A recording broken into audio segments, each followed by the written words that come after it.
건강을 위해 산다는 제품이 오히려 온 가족의 목숨을 앗아갔다. 그것도 안방에서 아기가 잠든 요람 바로 옆에서 벌어진 일이었다. 겨울철 건조한 공기를 잡겠다며 가습기에 넣었던 살균제가 사실은 폐를 서서히 망가뜨리는 독이었다는 사실. 대한민국 역사상 최악의 화학 참사로 불리는 가습기 살균제 사태는 우리가 매일 손에 쥐던 평범한 생활용품이 얼마나 무서운 흉기가 될 수 있는지를 보여준 사건이었다. 피해를 호소한 사람은 수천 명에 이르렀고 그중에는 세상에 나온 지 얼마 되지 않은 아기들과 아이를 뵌 어머니들이 있었다. 누구를 해치려는 악의도 없이 오직 가족의 건강을 바라는 마음에서 시작된 일이었기에 그 비극은 더욱 깊었다. 이야기의 시작은 원인을 알 수 없는 폐 질환이었다. 2011년 무렵 서울의 큰 병원들에 이상한 환자들이 몰려들기 시작했다. 특히 임신부와 산모, 그리고 어린아이들이 갑자기 폐가 딱딱하게 굳는 원인 불명의 중증폐 손상으로 쓰러졌다.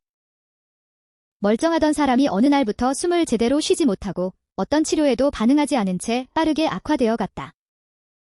계절과 특정 시기에 환자가 집중되는 기이한 양상에 의료진과 방역당국은 바짝 긴장했다. 전염병을 의심하며 시작된 역학조사는 뜻밖의 결론에 도달했다. 환자들의 공통점은 바이러스도 세균도 아니었다. 그들은 하나같이 겨울철 가습기에 넣어 쓰던 살균제를 사용하고 있었다. 눈에 보이지 않던 원인이 바로 각 가정의 안방에 놓여 있었던 것이다. 가습기 살균제는 물통에 섞어 넣기만 하면 세균과 곰팡이를 막아준다고 광고된 제품이었다. 깨끗한 물로 아이의 건강을 지킨다는 이미지로 팔렸고 수많은 가정이 아무런 의심 없이 이 제품을 사용했다. 특히 어린 자녀를 둔 부모일수록 더 열심히, 더 자주 살균제를 넣었다. 그러나 그 안에 든 화학 성분은 애초에 사람이 코와 입으로 들이마시는 상황을 염두에 두고 안전성을 검증한 물질이 아니었다. 가습기에서 뿜어져 나온 미세한 물방울과 함께 살균제 성분이 폐 깊숙한 곳까지 들어갔고 그 안에서 폐 조직을 손상시켰다. 매일 밤 건강을 위한다며 정성껏 틀어둔 가습기가 잠든 가족의 폐를 조금씩 망가뜨리고 있었던 것이다. 안전하다는 믿음 뒤에서 위험은 오랜 세월 소리 없이 쌓여갔다. 피해는 특정 제품에 집중됐다. 여러 회사가 비슷한 제품을 만들어 팔았지만 그 중에서도 한 다국적 기업의 제품이 가장 많은 피해와 연결된 것으로 지목됐다. 이 제품을 쓴 가정에서 사망자와 중증 환자가 유독 많이 나왔고 사태가 커지자 그 제조사의 책임을 둘러싼 논란이 거세게 일었다. 특히 이 기업이 자사 제품의 유해성 논란에 대응하는 과정에서 제품이 안전하다는 취지의 연구 결과를 자신들에게 유리하게 만들려 했다는 의혹과 불리한 자료를 은폐하려 했다는 의혹이 제기되며 국민의 공분을 샀다. 피해자들이 목숨을 잃고 병상에서 신음하는 동안 정작 기업은 진실을 정면으로 마주하기보다 책임을 피하는 데 몰두했다는 비판이 쏟아졌다. 그것은 단순한 제품 결함을 넘어 기업의 윤리 자체를 향한 물음이었다.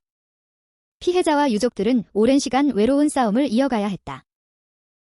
가족을 잃고도 그 원인을 증명하는 일조차 쉽지 않았고 자신이 겪는 고통이 그 제품 때문임을 국가와 기업으로부터 인정받기 위해 지난한 과정을 견뎌야 했다.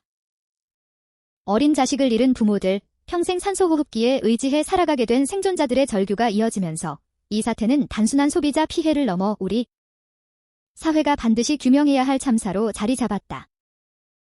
문제가 된 제품에 대한 불매운동이 전국으로 번졌고 기업의 진정한 책임을 묻는 목소리가 거세게 타올랐다. 세상을 떠난 이들과 병상에 누운 이들의 이름을 하나하나 부르며 사람들은 이 일이 결코 잊혀서는 안 된다고 외쳤다. 뒤늦게 검찰의 대대적인 수사가 시작됐다. 제품의 유해성을 알고도 방치하거나 은폐한 혐의로 기업의 전직 대표를 비롯한 관계자들이 재판에 넘겨졌고 가장 큰 책임이 인정된 기업의 전 대표는 실형을 선고받았다. 다만 살균제에 쓰인 성분은 종류에 따라 유해성에 대한 판단이 엇갈렸고 일부 제조사와 특정 성분을 둘러싼 형사재판은 유무죄 판단이 여러 차례 오가며 오랜 기간 이어졌다. 문제의 다국적 기업은 뒤늦게 공식적으로 사과하고 피해자 배상에 나섰지만 이미 잃어버린 생명과 무너진 삶을 온전히 되돌릴 수는 없었다. 판결과 배상이 이루어진 뒤에도 피해 가정의 시간은 그 제품을 사들이던 어느 겨울에 그대로 멈춰 있었다. 가습기 살균제 사태는 대한민국의 화학물질 안전관리 체계에 근본적인 변화를 불러왔다. 이 참사를 계기로 생활화학제품과 살생물질이 안전성 검증을 대폭 강화하는 법과 제도가 마련됐고 국가 차원에서 피해자를 구제하기 위한 특별법도 제정됐다. 진상을 규명하기 위한 사회적 차원의 조사도 이어졌다. 그러나 무엇보다 이 사태가 우리에게 남긴 교훈은 분명했다. 우리가 매일 무심코 쓰는 평범한 제품 하나에도 검증되지 않은 위험이 숨어 있을 수 있으며 기업의 이윤 추구와 국가의 방심이 만났을 때 그 참혹한 대가는 언제나 가장 무고한 시민들이 치르게 된다는 것이다. 안방의 살인자는 어느 날 갑자기 나타난 괴물이 아니었다. 그것은 안전을 소홀히 한 우리 사회가 스스로 불러들인 재앙이었다.